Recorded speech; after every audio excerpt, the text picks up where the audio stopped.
El pergamino prohibido del Papa Francisco, que contiene secretos aterradores de la religión. Lo leí y me sorprendió lo que dice. Hola querida comunidad de Relatos para la Noche. Hoy tengo que contarte un terrible secreto que el Vaticano no quieren que sepas. Sin embargo, mi último descubrimiento fue contundente y trascendental para la humanidad. Considero que todos merecemos obtener la verdad. Esto es el pergamino prohibido que los papas franciscos obtienen generación tras generación después de su muerte. Todo comenzó cuando regresé a mi ciudad natal, en el Vaticano, después de 25 años de ausencia.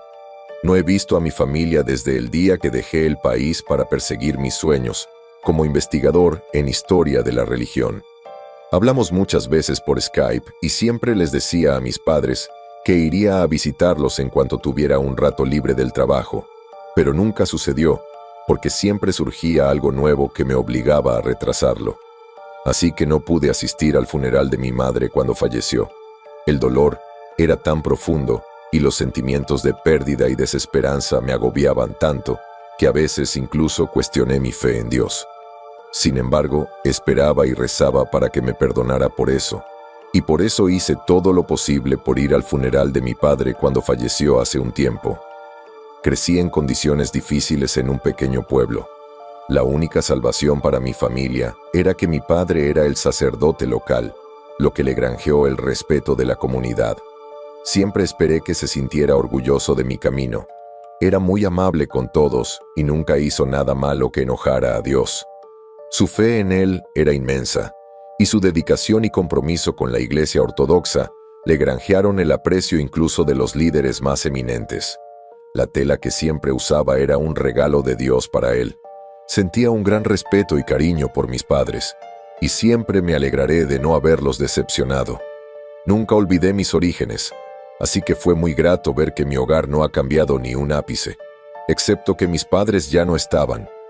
Vi rostros conocidos en el pueblo.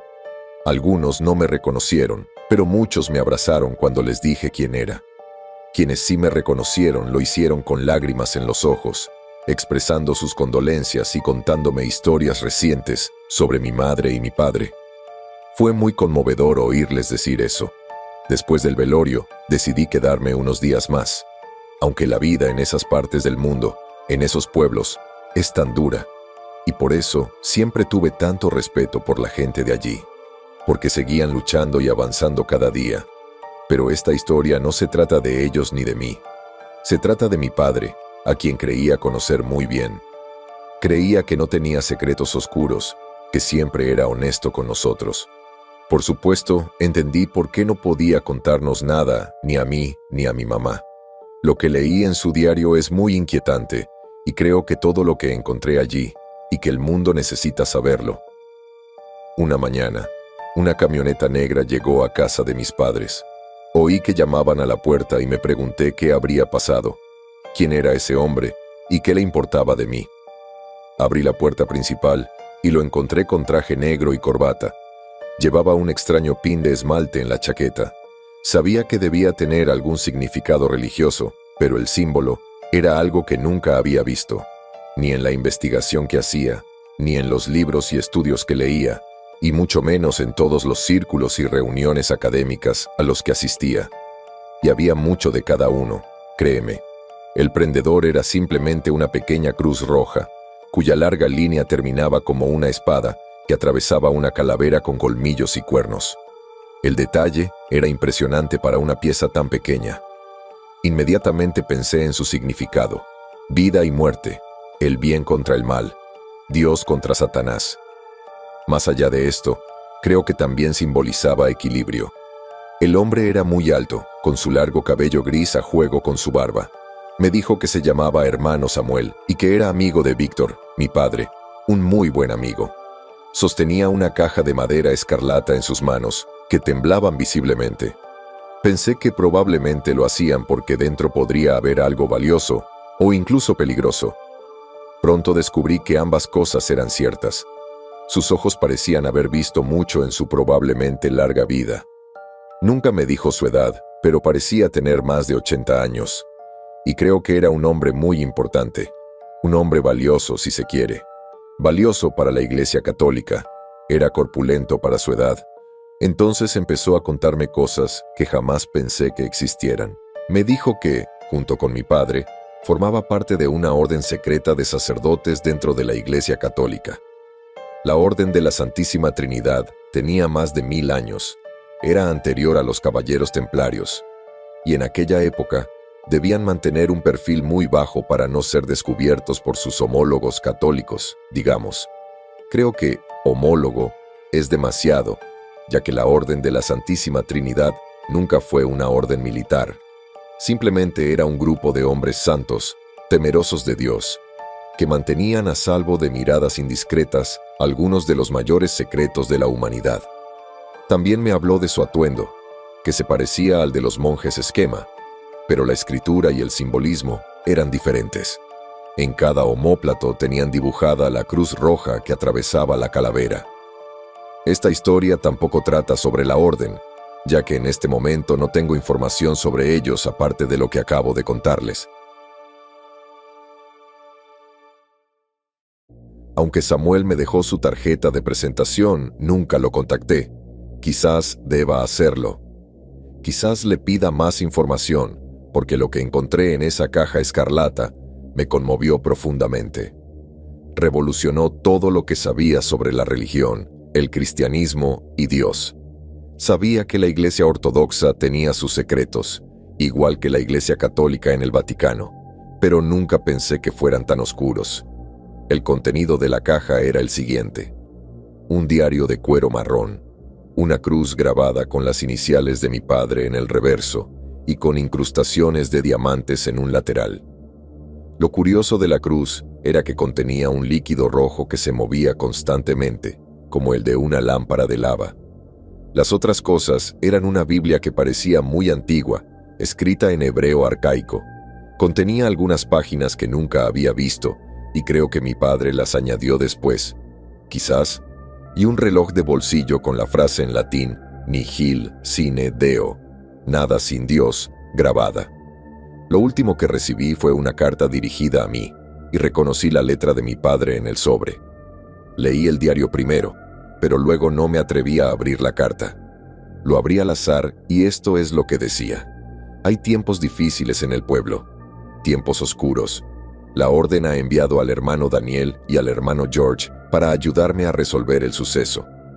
Me dijeron que procediera con gran cautela y discreción, porque quieren contener el incidente rápidamente y mantenerlo en secreto. La Iglesia ya está bajo un intenso fuego de fuerzas que quieren desestabilizarla, que quieren que este fuerte pilar de Dios se haga añicos golpe a golpe, movimiento a movimiento, y finalmente necesitan destruirlo. Borrado de la faz de la tierra. Imaginen cómo sería un mundo ateo, un mundo espiritualmente moribundo, donde Dios habría sido borrado de las mentes y almas de todos, y la gente no creería en nada. O peor aún, podrían creer en algo maligno, o en alguien. Sentí que debía tener cuidado, no por miedo, no porque lucharía con mi vida para evitar que atormentara a la gente hermosa y destrozara las almas inocentes, sino porque su presencia se hace más fuerte y ahora se acerca a la gente con más frecuencia.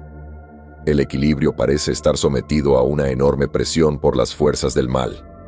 Hace unos días, unos padres vinieron a mi iglesia desesperados y llorando. Me dijeron que necesitaban ir a ver a su hija. Había estado actuando de forma extraña y que el médico le había dicho que no tenía ningún problema médico. Me contaron que su rostro palideció cuando ella empezó a decir tonterías y a mencionar el nombre de su esposa, el de sus hijos, sus fechas de nacimiento y cómo morirían. Antes de irse, el médico les dijo que necesitaba un sacerdote lo antes posible. Tenía una idea de por qué estaba pasando esto y qué debía hacerse, y por eso pedí ayuda a la orden.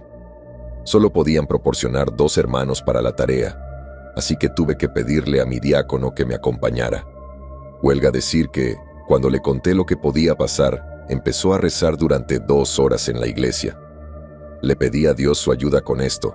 Solo con su ayuda habría podido lograrlo. Los hermanos viajaron desde muy lejos para conocerme, y por eso siempre les estaré agradecido. Les expliqué la situación y nos dirigimos directamente a casa de la familia. Parecía como si a la casa le hubieran quitado toda la vida porque ya no parecía un hogar. Parecía un lugar donde habitaba el mal, como una necrópolis para almas inocentes, atrapadas en las garras de aquel que fue expulsado del cielo al principio de los tiempos. Sentí la presencia del adversario en cuanto puse un pie en esa casa. Todos nos miramos, sabiendo que este podría ser nuestro último día si las cosas salían mal. Sin embargo, no tenía miedo. Sabía que Dios estaba a mi lado. Sabía que me protegería. Mark, mi diácono, ya temblaba de miedo y palideció por completo. Le dije que fuera valiente y que pronto superaríamos este gran obstáculo. Qué equivocada estaba. Nos recibió la familia, los padres y los abuelos. Todos lloraban y temblaban de una forma que nunca había visto en mi vida. Sus ojos reflejaban la mayor tristeza conocida por la humanidad, y sus corazones estaban a punto de destrozarse por el dolor insoportable que les abrumaba. Intenté consolarlos y les dije que los demás y yo haríamos todo lo posible por sanar a la niña. Nos llevaron a su habitación y la ataron a la cama, con las manos y las piernas encadenadas a cada poste y pata. Empezó a gruñir cuando entramos y la sangre de nuestras cruces empezó a fluir muy rápido. Eso es lo que hace la sangre de ángel cuando percibe el mal. Se mueve con una velocidad asombrosa como advertencia para su dueño cuando está en presencia de un demonio.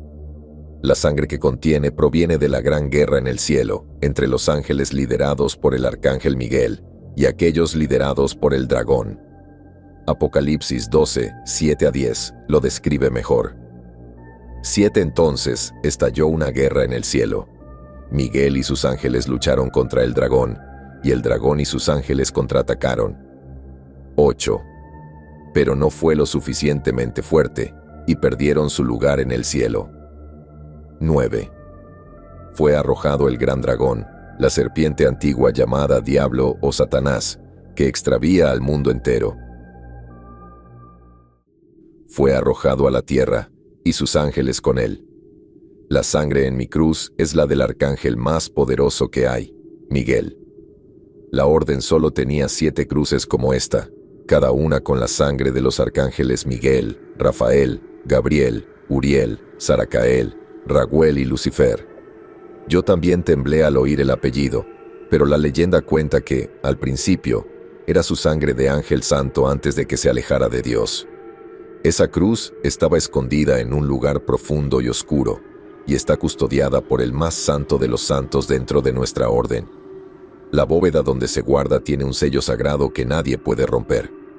Se ocultó porque la sangre misma está corrompida y podría ser el artefacto que alberga tanta maldad que, si cayera en las manos equivocadas, creo que el mundo tal como lo conocemos podría llegar a su fin y solo la segunda venida podría salvarnos. En el nombre del Padre, del Hijo y del Espíritu Santo. Amén. El 7 es el fundamento de la palabra de Dios y el número de la plenitud y la perfección. Dios regaló estas cruces al santo más importante de la ortodoxia, Juan el Bautista, el predicador que bautizó a Jesucristo, Hijo de nuestro Señor, en los ríos del Jordán.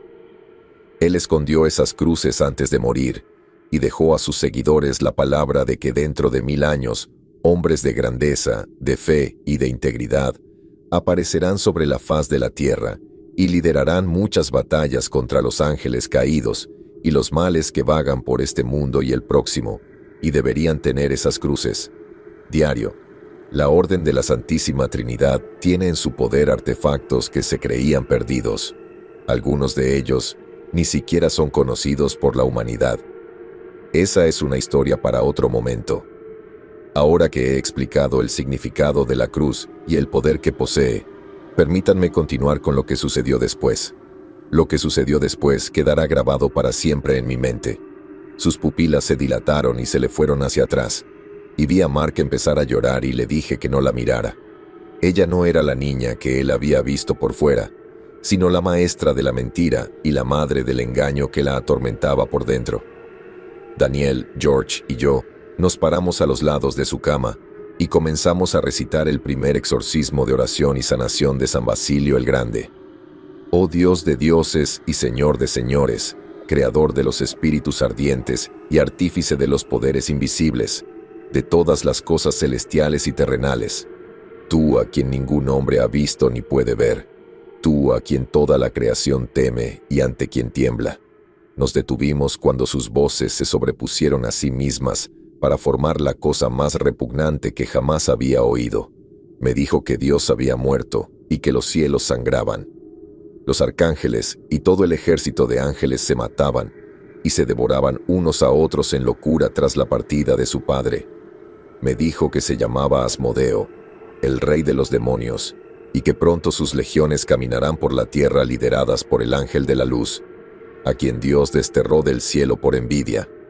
Una cruz invertida comenzó a grabarse en la frente de la niña, y escuché sus gritos lejanos, como si estuviera atrapada en la prisión más lejana del infierno.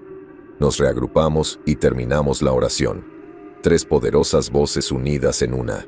Mark empezó a temblar, y fue entonces cuando Asmodeo vomitó sangre sobre él, tiñéndolo de un rojo enfermizo de pies a cabeza.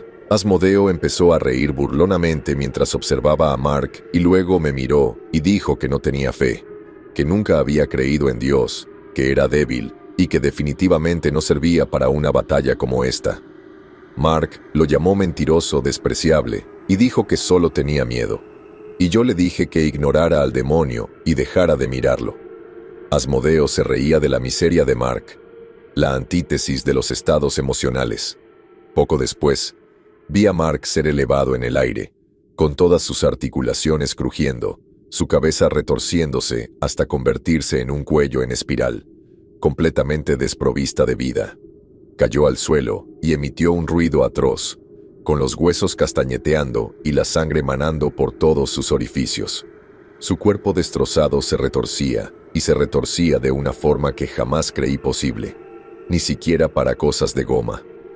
Asmodeo lo miró y dijo que no era suficiente, que debíamos ver más de su poder. Lo levantó de nuevo en el aire y le arrancó la cabeza del cuerpo junto con su columna vertebral, ya destrozada. Luego lo separó y formó otra cruz invertida con las vértebras, pegándola a la pared. Su cabeza, con la boca abierta por el miedo, se colocó en la intersección de las 2 líneas de la cruz. Luego terminó de reír y nos dijo que nos inclináramos y que esa debería ser la cruz a la que oráramos, no las bastardas que llevábamos en el cuello. Mark, que descanses por siempre en el reino de Dios. Comenzamos rezando el segundo exorcismo de oración y sanación de San Basilio el Grande. Te expulso, fuente primigenia de blasfemia, príncipe de la hueste rebelde, creador del mal. Te expulso, Lucifer, arrojado del resplandor de lo alto a la oscuridad del abismo por tu arrogancia. Te expulso a ti y a todas las huestes caídas que siguieron tu voluntad. Te expulso, espíritu de impureza, que te rebelaste contra Adonai, Elohim, el Dios omnipotente de Sabaoth y el ejército de sus ángeles. Aléjate de la sierva de Dios Crista. Nos interrumpieron de nuevo cuando Asmodeo nos escupió. Ni siquiera me inmuté y terminé la oración mientras él empezaba a contorsionarse, a retorcerse, a gritar, a patear y a maldecir a Dios y a sus seguidores. Tomamos nuestras cruces, las besamos y las pusimos sobre la cara de la niña. La carne no quemaba. Esa era otra cosa buena de estas cruces. Estaban diseñadas de tal manera de no lastimar al anfitrión inocente, en este caso, Crista, la pequeña y hermosa niña. El dolor que sufrió con ese vil demonio dentro de su cuerpo, mente y alma debe haber sido absolutamente insoportable. Él se estaba debilitando, y cuando dijimos las palabras finales del exorcismo, seguidas de las últimas palabras del tercer exorcismo de oración y sanación de San Basilio el Grande, damos gloria al Padre, al Hijo y al Espíritu Santo, ahora y siempre y por los siglos de los siglos. Amén. La niña respiró honda y exhaló un humo gris, como si respirara cenizas. El humo atravesó la ventana y probablemente regresó a su lugar. Ojalá así fuera, que no atormentara a otros inocentes. Nos giramos y vimos que el rostro de Mark se había transformado en una sonrisa repugnante, con gotas de sangre aún goteando de sus ojos, orejas y las comisuras de su boca.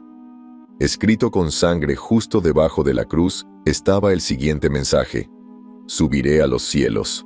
Levantaré mi trono sobre las estrellas de Dios. Eso fue lo que Satanás pensó al principio cuando decidió rebelarse contra Dios. Así que siempre fue cierto. Esas fueron las palabras que lo enfurecieron.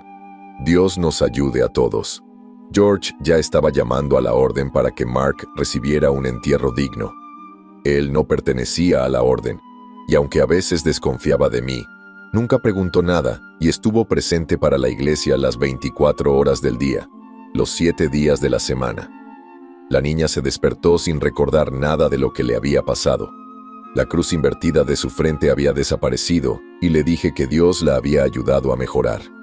Tuvo mucha fiebre y pesadillas, pero ya no estaban. Ella sonrió y nos agradeció por salvarla. Verás, Diario, como te he dicho antes, Dios es grande y siempre cuida de nosotros. Necesito descansar ahora, Diario. Se ha ganado una batalla más, pero me temo que la guerra aún no ha terminado. Nihil sine Deo. No pude moverme durante unos minutos y temblaba de miedo. Era una parte de mi padre que desconocía. Me preguntaba qué otros sucesos describirían en su diario. Tengo la carta en mis manos ahora mismo. La llevo sosteniendo más de una hora. La he estado mirando con la mirada perdida. Además, como único historiador con acceso privado al Archivo Secreto Vaticano, recuerdo a diario el siniestro lugar que ocupa el Vaticano en la historia mundial. La Iglesia Católica tiene más poder sobre los asuntos globales que cualquier otra institución, y eso es tan cierto hoy como lo fue hace 500 años. Pero este conocimiento no es precisamente impactante. Abra cualquier libro de historia y podrá ver cuán importante ha sido el papel de la Iglesia en la configuración del mundo en el que vivimos. Sin embargo, lo que el público desconoce es cómo el Papa Francisco, junto con el Vaticano, logra sus insidiosos objetivos. Sus agentes se extienden por todo el mundo y son responsables de algunos de los crímenes más controvertidos cometidos por una institución internacional. Además, el Vaticano se ha esforzado mucho por ocultar su participación diaria en lo oculto. Esta es quizás la mayor artimaña de la Iglesia: engañar al público, haciéndoles creer que los sacerdotes se han distanciado de prácticas antiguas como el exorcismo. Pues los sacerdotes no solo interactúan regularmente con fuerzas sobrenaturales, sino que las liberan activamente en el mundo para su propio beneficio. Aunque la conexión entre el Papa Francisco y lo oculto se extiende a lo largo de siglos, las décadas que rodearon a la Inquisición española representan el apogeo de la influencia de lo oculto en las actividades de la Iglesia. El documento siguiente es solo un ejemplo de las atrocidades sancionadas por el Vaticano durante esa época oscura, el cual pasa de generación en generación a los diferentes papas del Vaticano. El documento de Vázquez, 1502. El siguiente documento fue escrito por el padre Máximo Vázquez durante la Inquisición española. Encargado de descubrir herejes en Barcelona, el padre Máximo se hizo famoso por su cruel trato a inmigrantes musulmanes y judíos. Al parecer, su habilidad para obtener confesiones mediante tortura era inigualable en toda España. Solo una mujer, una hereje judía llamada Talia, reunió el coraje para soportar su cámara de tortura. Lo que sigue es la horrible respuesta del padre Vázquez a su valentía. Estoy desesperado. Llevo 2 semanas interrogando a la misma judía, pero sigue negándose a denunciar su herejía. No sé cómo ha aguantado mis tenazas y mi estrapado durante tanto tiempo. No ha abierto la boca ni una sola vez durante el tiempo que lleva en mi celda. Es como si no pudiera sentir dolor. Un sacerdote con menos experiencia tomaría su coraje como un signo de la gracia de Dios. Pero yo no. Su desdén por el catolicismo obstruye el aire y llena sus ojos cada vez que contempla el tapiz de la pasión tendido detrás de mi escritorio. Así que mañana la someteré a mi verdadera prueba, la exposición al artefacto. Hace años que no uso el artefacto, pero no se me ocurre un momento más oportuno. ¿Quién mejor para exponerse a los horrores del infierno que una mujer tan insolente? Rezo para que su descenso a la locura sea lento. Quiero saborear su desesperación, saborear el desmoronamiento de su fe. El mañana no puede llegar lo suficientemente pronto. Me tiemblan las manos mientras escribo esto. No solo estoy fatigada, sino que mi mente arde de preguntas. La reacción del hereje ante el artefacto me desconcierta. Nunca antes había visto una respuesta tan intensa al cáliz pagano. Quizás al relatar mi experiencia aquí, podré darle sentido a lo que en la superficie parece inexplicable. Entré en mi habitación justo antes del amanecer y encontré a la hereje dormida encadenada. Su rostro sereno me llenó de ira. Quemaduras y laceraciones cubrían su cuerpo. Que pudiera soportar los efectos de mis instrumentos, muchos de los cuales forjé yo mismo, ponía a prueba mi capacidad para cumplir con mis sagrados deberes. Dado que soy el inquisidor más venerado de España, no puedo permitirme que me cuestionen. Debo triunfar donde otros fracasan. Mi trabajo es el trabajo de Dios. Fracasar significa empañar la gloria de Dios. Así que me acerqué a la hereje en silencio y bajé el artefacto a sus labios. Sus ojos se abrieron de golpe cuando el líquido le salpicó la lengua. «Derrama una gota», dije, «y te romperé las piernas». No queriendo probar la veracidad de mi amenaza, la hereje me permitió drenar el artefacto por su garganta. Sus cadenas resonaron al agitar las piernas. El artefacto congela cualquier líquido que toque, así que el agua helada la hizo retorcerse contra la pared. No pude evitar sonreír ante su incomodidad. Ver el dolor reflejado en su rostro me dio esperanzas de que pronto confesaría sus crímenes contra la iglesia, que sospechaba eran graves. Una vez que el cáliz estuvo vacío, lo levanté de sus labios y lo coloqué en el suelo detrás de mí. Apenas tengo ganas de escribir lo que ocurrió después, pues es lo más cerca que he estado del infierno. La hereje se quedó muy quieta. Ladeó la cabeza, ocultando sus rasgos con el cabello. Ahora que había cesado de agitarse, noté el hedor fétido que emanaba de su ropa sucia. El olor era tan intenso que casi me da arcadas. ¿Tan terrible había olido el día anterior? Antes de que pudiera reflexionar mucho sobre esta pregunta, ella se puso de pie de un salto y me miró con los ojos llenos de sangre. Le devolví la mirada por lo que me pareció un periodo infinito. Entonces, justo cuando mi preocupación por su comportamiento errático alcanzó su punto máximo, ella echó la cabeza hacia atrás y se rió. Su risa era penetrante, como el grito de un niño, y resonó por toda la habitación con un volumen ensordecedor. Se me puso la piel de gallina al oírlo. Normalmente, mis sujetos rompen a llorar mientras el artefacto los tortura con visiones del infierno. Aunque estas visiones son cautivadoras, no son más que imágenes mentales. Las fuerzas del infierno no pueden consumir sus almas mientras aún respiran, a pesar de su vulnerabilidad durante lo que yo llamo el traspaso. Sin embargo, ninguno de los sujetos que he expuesto al artefacto se ha reído jamás durante su descenso. Normalmente, sus cuerpos se quedan entumecidos por el shock y sus mentes pronto lo siguen. He tenido incluso sujetos que se mordían la lengua. Se pueden imaginar mi aprensión entonces mientras la hereje continuaba con su estridente risa. «Basta», dije, dando un paso hacia ella. «Tu falta de respeto no tiene límites. Te enseñaré a burlarte de mis procedimientos». Levanté mi mano para golpearla, pero justo cuando moví mi palma hacia su mejilla, mi brazo se congeló como si estuviera agarrado por dedos invisibles. La hereje sonrió. «Tus burlas son divertidas», dijo con una voz extrañamente grave, «al igual que las visiones que me has regalado». El miedo me oprimió el pecho, mientras los dedos se apretaban hasta el punto que podía sentir moretones formándose en mis brazos. Un sentimiento tan profundo de desesperanza invadió mi espíritu, que sentí ganas de desplomarme en el suelo. «¿Qué me estás haciendo?», dije. La hereje ignoró mi pregunta. «Llevo 5 años preparándome para este momento», dijo. «Tus crímenes contra mi pueblo abarcan décadas. Este es tu castigo». Me rodeó el cuello con las manos. En cuanto sus dedos tocaron mi piel, la oscuridad me invadió la vista. «No te resistas», dijo el hereje. «Tu destino ya está sellado». Cuando recuperé la vista, me encontré de pie al borde de un lago amarillo hirviente.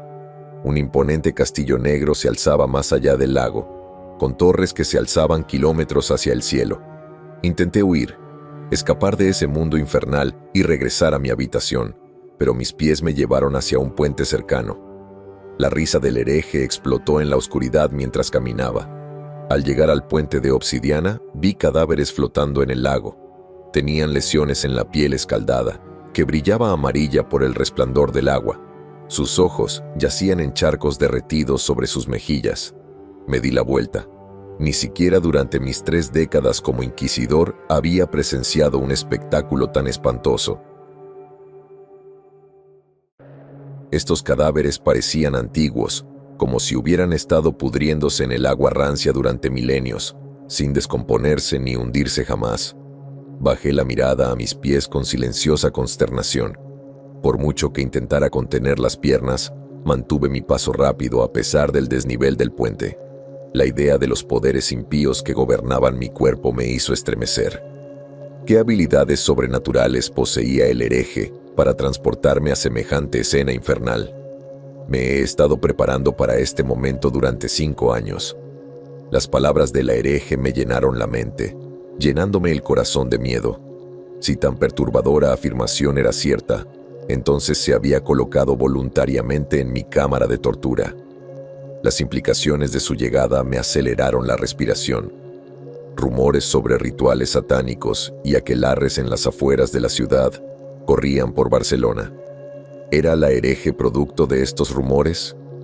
¿Acaso su pueblo estaba tan desesperado por liberarse de la influencia de la Iglesia que le habían dado la espalda a Dios, depositando su fe en ella para facilitar su impía venganza? Si la hereje ya había estado expuesta a y potencialmente poseída por espíritus impíos, entonces el artefacto no podía controlarla. Ni siquiera Dios podía controlarla. Me di cuenta de que ahora estaba en el infierno. Si mi encarcelamiento era temporal o permanente, se escapaba a mi mente temblorosa. Solo sabía que no podía soportar estar de pie en el puente ni un instante más. El vapor que emanaba del agua abrasadora me quemaba la piel y me hacía sentir como si me fuera a desmayar. Me imaginé rodando por la cornisa mientras la oscuridad me envolvía, con las extremidades demasiado débiles para sostenerme antes de zambullirme en el agua. La idea de recuperar la conciencia en el lago hirviente me llenó de pavor, así que seguí trotando con las pocas fuerzas que me quedaban. Aunque el puente se extendía por más de 1 milla, el castillo en su extremo dominaba el horizonte. Este castillo era de aspecto gótico y tan negro que la luz que producían los infiernos que rugían tras sus ventanas no brillaba más que una vela común. A pesar de la cruel apariencia del castillo y la desesperación que me inspiraba, no pude evitar contemplarlo. Nunca antes había visto una obra arquitectónica tan exquisita. Cada contrafuerte y fachada serpenteaba hacia el acantilado con una perfección matemática que eclipsaba incluso la notable habilidad del italiano. Fue mientras cruzaba este puente que aprendí que la belleza existe incluso en el infierno. Mis pulmones ardían por el esfuerzo. Sin embargo, mi posición en el puente se había mantenido prácticamente igual. ¿Acaso mi progreso se veía afectado por un poder sobrenatural? ¿O el puente era simplemente más largo de lo que mis ojos doloridos habían predicho? Ambas posibilidades me asustaron por igual. En cualquier caso, no tuve más remedio que seguir adelante. Una amenazante nube negra se materializó al pie del puente poco después de que pisara el sendero irregular. Cada poco instante, un grito gutural brotaba de la nube, delatando a los prisioneros que allí se alojaban. Como no quería sumarme a este caos, aceleré el paso. El castillo despertó mi curiosidad. Quería conocer los secretos que albergaba, a pesar del riesgo que sin duda suponía entrar. Innumerables eruditos a lo largo de los siglos, incluido mi amigo el padre Bonnard, habían especulado sobre la verdadera naturaleza del infierno. Y ahora que la oportunidad de descubrir este secreto se cernía ante mí, ¿por qué no dar el atrevido paso que debe acompañar a toda búsqueda seria de conocimiento y entrar en el castillo? Sin duda, Dios recompensaría mi valentía. Vi una figura apoyada en una columna a través del vapor. Esta figura gimió al acercarme, como si sintiera dolor. «Ayúdenme», dijo la figura, con una voz apenas por encima de un susurro. «Por favor». La niebla le cubría el rostro. Aunque parecía humano, 6 extremidades surgían de su torso, dándole una apariencia arácnida. Hice una pausa, demasiado asustado para atravesar la niebla y presenciar su verdadera forma. «¿Cuál es tu propósito?», pregunté. «¿Por qué te quedas en un lugar tan impío?». La figura respiró hondo antes de responder. «Escapé del castillo», dijo, «pero me quedé sin fuerzas antes de poder cruzar el puente». «¿Dónde estamos?», dije. «En el infierno». Mis manos empezaron a temblar, así que mi sospecha era correcta. ¿Dónde en el infierno? El castillo de la reina Araceli. Aunque había leído numerosos libros sobre demonología, nunca había oído ese nombre. ¿Quién es la reina Araceli? Un ángel caído, como la mayoría de quienes gobiernan este reino. Más allá de eso, desconozco su historia. Mis ojos nunca contemplaron su supuesta belleza. Estuve prisionera en las catacumbas, en las profundidades del castillo. ¿Quién eres? Una vez fui pecador, igual que tú. Y como todos los pecadores, me enviaron aquí para ser castigado por el resto de la eternidad. ¿Cómo escapaste de tu prisión? La figura guardó silencio durante casi un minuto. A un gran precio, dijo finalmente. Por eso debes ayudarme. Mi libertad no puede ser tan efímera. Han pasado milenios desde que mis extremidades fueron libres y la luz ha llegado a mis ojos. ¿Por qué debería ayudarte? Eres un pecador. Te mereces tu destino. Esas son palabras condenatorias para un hombre cuyo destino pronto será un reflejo del mío.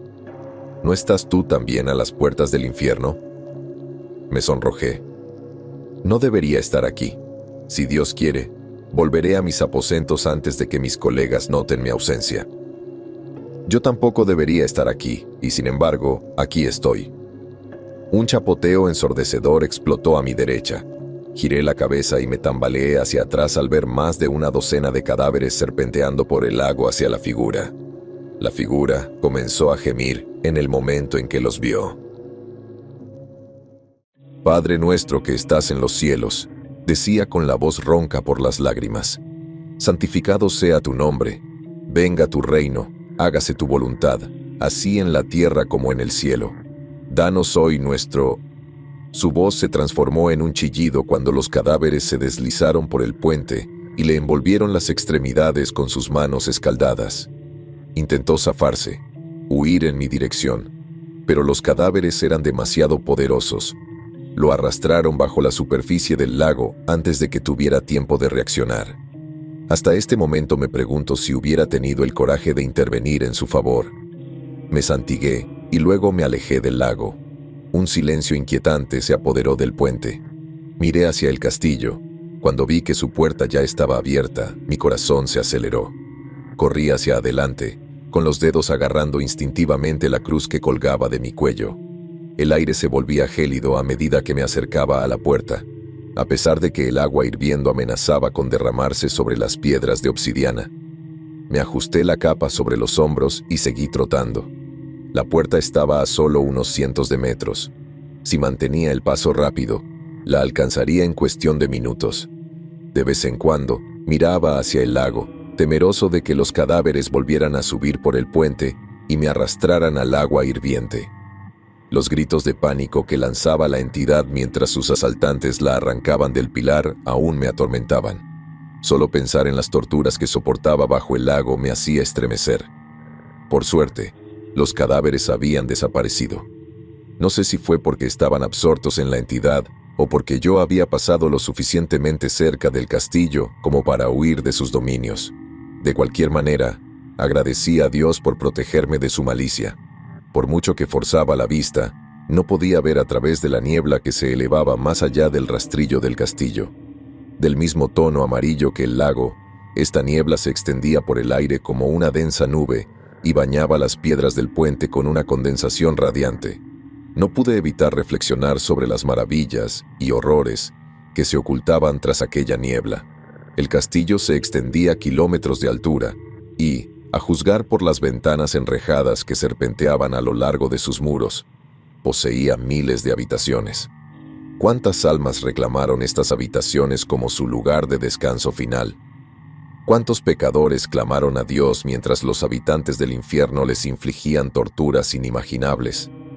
¿Acaso Dios escuchó sus llantos o sus oraciones quedaron atrapadas en el cielo negro y sin estrellas que se alzaba sobre las torres del castillo para nunca alcanzar el esplendor del cielo? Estas preguntas y mil más me rondaban la mente mientras corría. Aunque el miedo a mi situación amenazaba con anular toda razón, ni siquiera este miedo podía acallar mi curiosidad de erudito. El conocimiento que podía obtener explorando el castillo superaba toda una vida de estudio de las escrituras. No podía dejar escapar una oportunidad tan valiosa, a pesar del terror que recorría mi cuerpo como opio licuado. Sin embargo, una parte de mí temía que la hereje quisiera que entrara al castillo, que atravesar el rastrillo elevado significara caer directamente en su trampa. Me había transportado a este puente por una razón, ¿no? Y a juzgar por el placer en sus ojos mientras me estrangulaba hasta el olvido, la razón era clara: sufrimiento. La hereje quería hacerme sufrir, castigarme por mis crímenes contra su pueblo. Pero por mucho que intentara sumirme en la desesperación, mi tenacidad se negaba a ceder. Llevaba a Dios en mi pecho, y ni siquiera Satanás se atrevió a desafiar a un hombre de Dios. Me detuve frente al rastrillo, con los ojos escocidos por la niebla. La amarillez dominaba mis sentidos. Ni siquiera mi vista aguda podía atravesar la niebla. La habitación al otro lado de la puerta estaba fuera de mi alcance. «Bienvenido, Padre Vázquez», dijo una voz de mujer desde el interior del castillo. Me quedé paralizado. Intenté localizar el origen de la voz, pero la niebla era tan espesa que no podía ver mi mano delante de la cara. «Muéstrate», dije, «para que podamos conversar como iguales». La niebla se hundió en el suelo como agua que se vierte por un desagüe. Su desaparición fue tan repentina que mis ojos tardaron varios instantes en acostumbrarse a la tenue luz de la habitación. Cuando lo hicieron, vi a la mujer más hermosa que jamás había visto parada al pie de una enorme escalera amarilla. «¿Quién eres?», dije. La mujer me sonrió. Un eco resonó sobre mi cabeza. Miré hacia arriba justo a tiempo para ver 2 ganchos cayendo del techo. Grité cuando esos ganchos se clavaron en mi espalda y me elevaron por el aire. «Abraza el dolor», dijo la mujer, «porque el dolor pronto se convertirá en tu compañero eterno». Se me llenaron los ojos de lágrimas mientras la sangre me corría por la espalda. Nunca antes había experimentado una agonía tan intensa. Sentí como si me clavaran cuchillos en la columna y resistí el impulso de desmayarme. A pesar del dolor que dominaba mi conciencia, me maldije por haber entrado en el castillo. Subestimar al hereje y la capacidad del castillo para percibir mi llegada fue el mayor acto de arrogancia. Juré que nunca volvería a cometer un error tan fatal. Encorvé los hombros, intentando aliviar la presión que se acumulaba en mi espalda. Pero este movimiento espasmódico hizo que los ganchos se hundieran aún más en mi carne, duplicando el dolor. Ofrecí una oración desesperada a Dios para que me salvara de mi destino, para que me perdonara las transgresiones que me condenaban al abismo. Pero su voz permaneció en silencio, intensificando mi desesperación. «Dios ha muerto», dijo la mujer. «Rezar es inútil». «Suéltame», dije con la voz ronca. La mujer rió. «Aquí no hay piedad. Tu viaje por mi castillo será arduo. Suplicarás la muerte antes de que termine, pero la muerte no te salvará». Las cadenas sujetas a los ganchos se balancearon hacia adelante. Mi cuello se sacudió, llenándome los ojos de estrellas. «Maldita seas», grité. «No tienes ningún derecho». «Tengo todo el derecho», dijo la mujer. «¿Crees que eres el primer sacerdote en colgar de esos ganchos? Mi dominio alberga más sacerdotes que estrellas en el cielo. Mi castillo es el cielo, y el infierno está justo al otro lado de esas puertas». Señaló las enormes puertas rojas al fondo de la habitación. «Bienvenido a casa». Las cadenas crujieron al impulsarme hacia las puertas. Envolví mis manos alrededor de su hierro hirviente e intenté quitarme los ganchos de la espalda. Pero mi esfuerzo fue ridículo y me robó las pocas fuerzas que aún me quedaban. Las puertas se abrieron, revelando un túnel cavernoso que serpenteaba hacia las profundidades del castillo. Un viento frío soplaba desde este túnel, haciendo vibrar mis cadenas. Cerré los ojos mientras comencé mi descenso. Cuando recuperé el sentido, estaba muerto. Fue horrible. Me da claustrofobia solo recordarlo.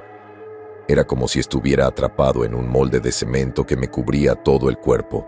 No podía ver, apenas podía respirar. Sentí un peso tremendo en el corazón, como si me hubieran puesto un yunque en el pecho. Sentí un mareo inmenso y una sensación abrumadora de miedo y vergüenza. Quería gritar, llorar, cualquier cosa para salir de esa prisión. Algo escuchó mis oraciones. Me arrancaron del cuerpo. Ese monumento de carne y hueso ya no me era necesario. Me quedé quieto, recuperando la conciencia, viendo a los médicos intentar desesperadamente salvarme, pero fue inútil. Me sentí observado, como si algo me evaluara por todos lados. Un miedo primitivo me subió por la garganta mientras rompía a llorar.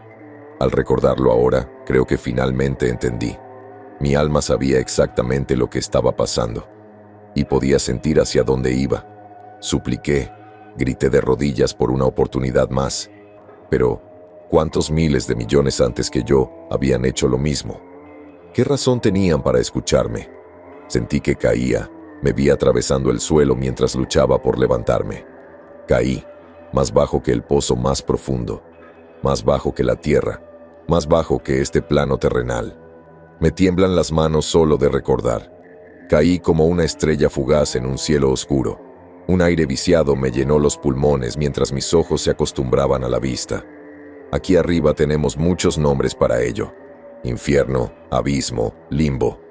Allá abajo todos lo llaman Gehenna, la última ciudad que jamás existió. Mi primer día en la Gehenna fue como el de muchos que me precedieron. Caí como un saco de mierda en un pozo de alquitrán. Todavía en shock por todo, luché por salir. Esa sustancia negra siempre está tan caliente como el horno de Satanás. Se te pega a la piel, y si no te deshaces de ella pronto, puede disolverte en cuestión de minutos. Luché hasta que me quedé sin fuerzas y me hundí, agonizando como si me ahogara en aceite hirviendo, con mis gritos de dolor ahogados por el pozo hasta mis últimos momentos. Por segunda vez ese día, morí. Imagínense mi sorpresa cuando me desperté de nuevo, cayendo directamente al lago negro. No recuerdo cuántas veces sufrí en ese bucle hasta que por fin logré escapar, desnudo y con las piernas en carne viva. A mi alrededor, edificios derrumbados y casas sucias, terreno irregular con rocas afiladas y dentadas por doquier, un cielo negro por el que la gente caía constantemente, y un aire viciado que pesaba y dolía respirar. Podía oír gruñidos extraños, como los de una hiena. Con el miedo apoderándose de mí, seguí mis instintos y huí, corriendo sin rumbo, con los pies descalzos hundiéndome en el suelo, hacia la ciudad. Podía oír algo siguiéndome, varias cosas cazándome. Parecían disfrutar del ejercicio. No sé qué era peor, no saber dónde estaban ni qué aspecto tenían. A lo lejos pude ver lo que parecía la entrada de un metro. Sin pensarlo, corrí, con el miedo impulsando mi cuerpo, que se volvía más pesado a cada paso. Podía oír el jadeo de varias criaturas detrás de mí, el aleteo y la cacofonía de risas guturales me impedían mirar atrás. El agotamiento era abrumador, el dolor indescriptible. Me concentré solo en el metro. Quizá podría perderlos allí abajo. Con un último esfuerzo, me lancé por las escaleras y me abrazó la oscuridad. Me agaché detrás de un banco y me cubrí la boca, tratando de controlar mi respiración. Con la mirada fija en las escaleras, pude ver claramente la figura del monstruo que descendía. A primera vista, su apariencia me recordó a la de un león sin piel, pero era mucho más grande que el rey de la selva. Sus dos pares de ojos parecían los de un reptil, con la mandíbula bien abierta mostrando dos hileras de dientes afilados e irregulares, alas como las de un cuervo. Sus cuatro patas exhibían con orgullo enormes garras aún manchadas de sangre de su última cacería, y su cola era casi tan grande como su cuerpo, recubierta de un caparazón y terminada en una punta afilada, similar al aguijón de un escorpión. Estaba demasiado asustado y cansado para hacer otra cosa que quedarme en silencio y esperar, con la esperanza de que no me alcanzara. Demasiado cansado para darse cuenta de que con su físico, atrapar una presa herida no debería ser difícil. demasiado cansado para notar las docenas de otros que acechan en la oscuridad, demasiado cansado para darme cuenta de que me habían conducido a su guarida. Mientras era masacrado por la manada, me di cuenta de que estaban haciendo todo lo posible para mantenerme con vida hasta el último momento. La crueldad estaba arraigada en su naturaleza. Mientras caía una vez más hacia el pozo de brea, finalmente me di cuenta de que cada pieza, cada ser en ese lugar, fue hecho únicamente para agonizar y torturar, para causar dolor y lamentación. Cuando morí por tercera vez en el mismo día, comprendí la verdadera naturaleza del infierno. Finalmente, logré escapar del pozo y de la manada de cazadores, huyendo lejos de la ciudad, lejos de los edificios, y me desplomé en la entrada de una cueva. Supongo que este es un buen punto de parada. Ya casi es hora de mi entrevista de trabajo. Un ex chef convicto me dio la oportunidad de trabajar en su local de hamburguesas. No es el mejor, pero no puedo permitirme ser exigente en este momento. El infierno esconde muchos peligros. Si te encuentras allí después de morir, aléjate lo más posible de los pozos de alquitrán.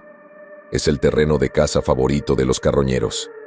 Cuando desperté, tenía sed y hambre. Me comería a esas criaturas si no fueran tan aterradoras. Siempre me ha gustado sentirme en control, tener planes de respaldo para mis planes de respaldo. Así era en mi empresa, así era yo en mi vida. Siempre he sido así desde la escuela. Fue lo que llamó la atención de mi ahora ex esposa. Ella dijo que yo tenía fuertes rasgos de liderazgo y que estaba destinado a liderar gente o alguna mierda de eso. No recuerdo exactamente. Han pasado siglos después de todo. La cuestión es que, por primera vez en mi vida, bueno, ahora en el más allá, estaba completamente perdido. Desnudo, angustiado y herido. El paquete mortal completo. Antes de vagar sin rumbo, necesitaba al menos ordenar el caos que se había apoderado de mi mente. En ese punto tenía razón.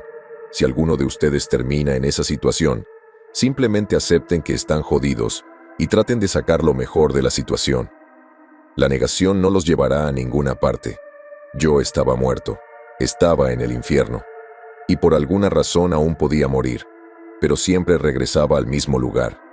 Esas cosas, definitivamente no quería volver a verlas, así que al final decidí que la ciudad era un lugar horrible, pero ¿a dónde ir? Necesitaba ropa, comida, refugio. Mirando a través de la boca de la cueva, vi el lugar al que había llegado en mi desesperación por escapar de esos pozos de tortura. Una llanura gris con árboles muertos y retorcidos. Eran altos como pinos, pero todos tenían una forma humana inquietante en sus troncos. Me sentí observado mientras miraba a mi alrededor. A lo lejos, la ciudad aún se destacaba entre la multitud que descendía sobre sus rascacielos. En ese momento, deseé con todas mis fuerzas escapar con alguien. Nunca he sido un tipo muy necesitado, pero cuando el miedo a lo desconocido te invade, tus instintos primarios te dicen que busques la salvación en la unión. La verdad es que tuve suerte de no toparme con uno de esos psicópatas tan pronto. Simplemente aún no lo sabía. Sin muchas opciones, salí lentamente de la cueva y me aventuré más profundamente en las profundidades del bosque. El infierno es extraño. Su flora, fauna y biomas han sido diseñados meticulosamente para causar estrés y confusión en los humanos, pero en medio de todo, sus habitantes han encontrado una manera de adaptarse. Mientras caminaba por el bosque corrupto, podía oír extraños lamentos que resonaban en el viento. A veces parecían acercarse, pero nunca había nada cuando me daba la vuelta. Mi garganta anhelaba agua. Estaba muy cansado, pero tenía que continuar. Algo no andaba bien en ese lugar. Temía que si me quedaba dormido, me convertiría en uno de esos árboles extraños y me quedaría atrapado allí hasta el fin de los tiempos. Así que seguí caminando. Incluso cuando los árboles crecieron bocas que susurraban promesas de un sueño eterno y dichoso. Aun cuando sus ramas se convirtieron en manos tan gentiles y caritativas que solo buscaban compañía, estaban tan solas, parecían haberme esperado milenios. Aun cuando la tierra se volvió verde y vibrante ante mis ojos, una pequeña parte de mí se resistió. Sabía lo que significaba aceptar toda esa hermosa mentira. De alguna manera, logré atravesar el bosque sano y salvo. Ya lo sé, qué cabrón más afortunado.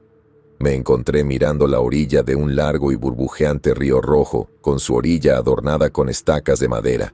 Hasta el día de hoy, no tengo idea de quién hizo todo eso. El río fluía hacia el horizonte, donde vislumbré la aguja por primera vez. Mira, Dante Alighieri no es más que un maldito escritor de fanfiction que se insertó en su obra y de alguna manera se hizo eco a través de la historia, pero acertó en algo en ese libro. El infierno se divide en niveles. La aguja es una colosal columna de mármol que atraviesa los círculos del infierno, la única vía para ascender o descender. Su silueta es inconfundible, con protuberancias que semejan picos que sobresalen de los lados, cada una de cientos de metros de longitud, lo que la hace imponente desde cualquier ángulo. No tenía idea en ese momento, pero estaba vagando por la sala de bienvenida del abismo, el segundo círculo del infierno, la lujuria. Mi primer instinto fue arrancar una de las estacas del suelo y usarla para protegerme. Me aferré a ella con toda mi cordura y me sentí más ligero al ver que tenía un medio de defensa. Seguí caminando por la orilla en busca de algo, cualquier cosa que pudiera ayudarme a sobrevivir. De vez en cuando veía la sombra de algo grande pasando entre las nubes y me tiraba al suelo, intentando mimetizarme con la hierba muerta y no ser visto. El hambre era insoportable. Me sentía débil, una presa fácil. Necesitaba comer. Nada es fácil en el infierno. Estaba a punto de aprender esto de la manera más difícil. Tras horas de caminata, me encontré con algo diferente en el paisaje muerto. Un puente solitario que permitía cruzar el río hirviente. Junto a él, un nuevo sonido llegó a mis oídos, el grito de una bestia herida. Apreté más la lanza y me acerqué a la estructura. El puente era bastante rústico, un poco inestable, pero cumplía su función a la perfección. Pedazos de madera unidos por cuerdas hechas con el pelo de alguna criatura. Y en medio, vi, intentando llegar al otro lado, con una pierna rota y manchando los tablones sueltos con una sangre grisácea, una especie de gacela.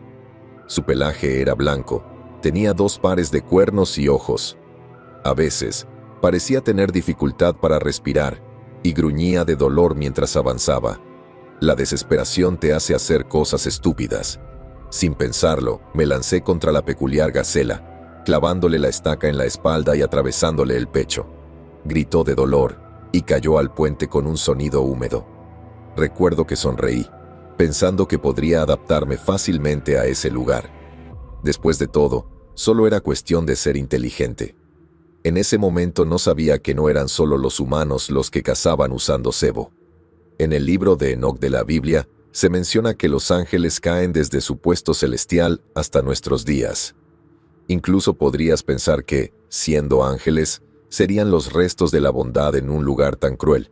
Pero recuerda que, al igual que la mayoría de los que están en Gehenna, cayeron por una razón. Estaba tan ocupado intentando llevar el cuerpo de la gacela al otro lado del río, que no me di cuenta de que la sombra en el cielo había regresado y venía hacia mí.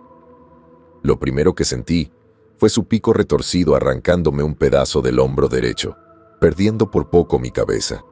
Gritando de dolor, me giré para enfrentar a mi atacante y mi corazón casi se detuvo. Fue hermoso, terriblemente hermoso, un nivel de simetría que no debería existir en este mundo. Su cuerpo principal se parecía al de un caballo blanco, cubierto de cientos de ojos en constante movimiento. Donde normalmente estarían sus ojos, había un anillo dorado que rodeaba su cabeza y reflejaba mi expresión de horror. En cada una de sus patas, un pequeño par de alas negras batían constantemente, mientras todo su cuerpo emitía un brillo intenso que parecía cautivar mis ojos. Pero sentí que no era solo eso. Su cuerpo se expandía a través de planos que no podía ver. Manos invisibles masajeaban mi cabeza, tratando de abrirse paso en mi mente. Me quedé allí incrédulo, tratando de procesar y racionalizar la bestia divina que flotaba frente a mí, listo para el siguiente ataque. Con un rugido desgarrador, el ángel me sacó del pánico y me apresuré a sacar mi lanza, pero el duro cadáver del animal se negó a entregar mi arma. Una vez más, corrí por mi vida. Al otro lado del río se encontraban unas colinas empinadas con rocas resbaladizas que emitían un leve olor a amoníaco. Lo desconocido había demostrado ser mortal, pero entre ello y el ángel iracundo decidí probar mis posibilidades. Mirando hacia atrás, ya no podía verlo, pero en mi mente podía sentir un intruso, analizar mis pensamientos, conocer lo más profundo de mi ser, predecir mis movimientos. Sentí una fuerte presión en la cabeza. No podía escapar. Un ser que no necesita tocarte para matarte, para jugar contigo. La desesperación y el miedo se apoderaron de mi cuerpo y simplemente subí. Entre las rocas y decenas de colinas, era difícil encontrarme, pero él podía sentirme. Lo sabía. También podía sentirlo en mi mente. Sentí su furia, su ira. Me dijo todo lo que sabía, todo lo que me haría cuando me encontrara, en un lenguaje sofisticado y olvidado, pero por alguna razón lo entendí. Me acurruqué entre las rocas y lloré. El peligro aumentaba cada minuto y en un ridículo acto de desesperación oré por misericordia. Lo peor que puedes hacer con un ángel cerca es como enviar una señal que diga, estoy aquí. Después de eso, me encontró fácilmente. Pensé que iba a morir, pero no me libraría del tormento tan fácilmente. Con sus dientes perfectos y brillantes me agarró y me llevó hacia la torre, hacia su nido. Los ángeles son como los gatos. Les encanta jugar con sus presas. Estaba atado a una roca en uno de los salientes de la aguja, a cientos de metros del suelo. Él desaparecía durante días. Regresaba y poco a poco se alimentaba de mí, saboreando mi sufrimiento. Pensé que estaría condenado a esto durante los próximos años, y así sería, si no fuera por una afortunada sorpresa. Un día, después de una fructífera sesión de tortura por parte de mi captor, me desperté al sentir suaves toques en la cabeza. Frente a mí, cubierto de harapos sucios, botas hechas con la piel de algún animal previamente desconocido para mí y una extraña máscara metálica, se encontraba el primer pecador que había visto en el infierno. La biblioteca está cerrando y esta silla me está matando la espalda, así que supongo que aquí es donde me detendré por hoy. Recuerda, el infierno es un lugar engañoso. Nunca te dejes creer en falsas promesas de salvación. Pido no ser glorificado en nada de esto. Recuerdo varias ocasiones que te harían darte cuenta de lo mala persona que soy, aunque ahora mismo estoy intentando cambiar. En fin, tendremos mucho más tiempo para hablar de mí después de aclarar lo importante. La publicación de hoy es importante, así que presta atención y recuerda, cuando la luna desaparezca en la lujuria, cuidado con quien canta en la oscuridad. Muchos consideran el círculo de la lujuria como el vestíbulo del abismo. Casi todos los recién llegados, con muy pocas excepciones, caen en él al cruzar el tenue velo de la realidad al morir. Es esencialmente una zona mixta que combina pequeñas muestras de todo lo que ofrecen los 9 círculos. Un área poblada principalmente por demonios de casta baja, pequeños ángeles caídos y recién llegados, la mayoría de los cuales están desesperados por una salida y no tienen idea de qué esperar allí. Por lo tanto, la lujuria es utilizada como terreno de caza por varias cosas, desde demonios hasta incluso humanos. Quizás, si hubiera sabido hasta qué punto tenían que caer los humanos para sobrevivir en ese lugar, habría sido más precavido y no habría sufrido tanto. Había pasado algún tiempo desde que me arrebataron de las garras de mi captor. Algunos destellos vinieron a mi mente. Las recurrentes sesiones de tortura, esa persona apareciendo sin ninguna indicación, el descenso por el muro de la torre, donde me ataron a su cuerpo como una mochila. El camino por el que me guiaban era tortuoso. Ante mí se extendían llanuras de obsidiana cubiertas por una fina capa de ceniza. A lo lejos, una cadena de montañas retorcidas se extendía hacia el cielo. Por un momento, me dejé llevar por la incertidumbre.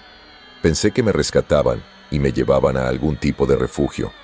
Me imaginé llenándome el estómago de carnes suculentas, durmiendo en una cama suave y saciando mi sed con agua pura y cristalina. Los amigos no están atados. Cuando noté el alambre fuertemente retorcido en mis manos y pies, intenté protestar, quitarme de encima, liberarme. Pero estaba terriblemente débil. La persona que me cargaba notó que estaba despierto. Todavía recuerdo perfectamente mi primera interacción con ese hijo de perra furtivo. Mira quién despertó. Tienes muy mala suerte, ¿sabes? Un juguete de ángel en los primeros días. Y dicen que no tengo ninguna oportunidad aquí. No podía ver su rostro detrás de todas las telas, pero tenía la sensación de que estaba sonriendo. ¿Quién eres? ¿A dónde me llevas? Vaya, vaya, qué carne fresca tan grosera. Ni siquiera un hola o un saludo, mierda. Aceptaría un cómo estuvo tu día. No es como si estuviera siendo muy educado ahora. Oye, soy un veterano, así que tengo un pase. ¿Ya quieres decirme a dónde carajo me llevas? No estoy jugando contigo, tío. Yo tampoco, jovencito. Tú, amigo mío, ahora eres propiedad de Jack. Estabas en su territorio, ¿sabes? Así que ahora puede hacer contigo lo que le dé la gana. ¿Territorio? Un híbrido espeluznante de caballo y monstruo me estaba devorando vivo hasta la cima de esa cosa gigante. ¿Cómo puede ser eso su territorio? Por favor, solo quiero ir a casa a ver a mi esposa. Aquella sucia rata soltó una carcajada, interrumpida por una horrible tos seca. ¿Hogar? Este es tu hogar ahora, amigo. ¿Aún no te has dado cuenta, pobrecito? Por eso te convertiste en un bocado angelical. No hay un solo tornillo bueno en esa cabeza vacía tuya. Pero tranquilo, incluso los inútiles como tú tienen un lugar en el imperio de Jack. Espera a que te libere. Estará muy orgulloso. Quizás hasta me dé a mi propia esposa, un pequeño juguete solo para mí. Por mucho que me esforzara, no podía liberarme. La fatiga y el hambre me pasaron factura. Solo podía pensar en ese tal Jack. No tenía pensado dejarme llevar tan fácilmente, pero hasta que me recuperara, no podía hacer mucho. Durante horas, caminamos bajo las turbulentas nubes de la Gehenna. De vez en cuando, una cacofonía de gritos profundos e ininterrumpidos emergía en la distancia. En esos momentos, mi nuevo captor permanecía inmóvil en el suelo, cubierto de polvo. Algo nos estaba siguiendo. Mi limitada experiencia con seres infernales me decía que no podíamos quedarnos quietos. Mi corazón se aceleraba cada segundo que permanecíamos allí, expuestos, inmóviles en el suelo, pero no me atrevía a expresar mi descontento.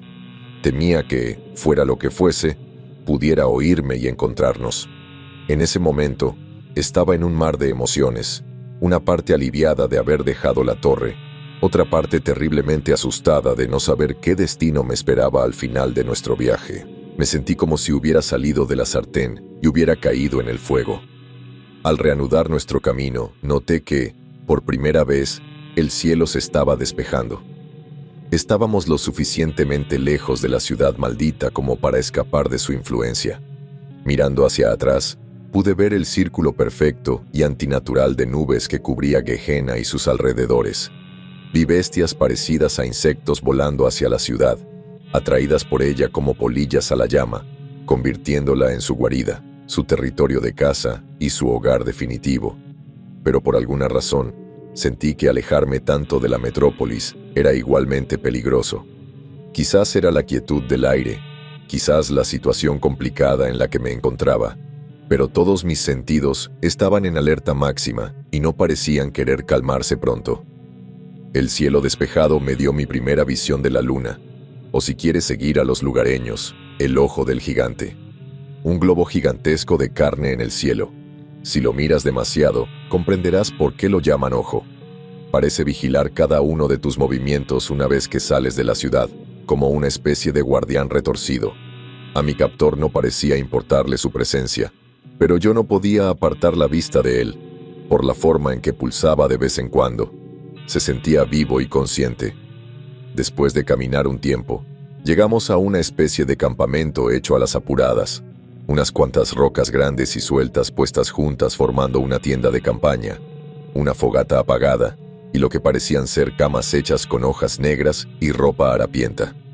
No parecía cómodo en absoluto. Esa rata me tiró al suelo junto a la hoguera y se sentó dentro de la tienda. Ahora, mi querido amigo, esperaremos a los demás cobradores, lo cual podría tardar un poco. Así que compórtate y no hagas ruido, ¿entendido? Si no, te revocaré el billete de ida a la ciudad plateada, porque estarás muerto. Te cortaré la garganta y te comeré aquí mismo. ¿Comerme? ¿Qué clase de bastardo enfermo eres? De esas que siguen vivas pase lo que pase. Y si sigues parloteando así, no seré el único problema al que te enfrentarás. Como si siguieran una señal, los gritos fuertes y profundos de alguna criatura resonaron en la distancia.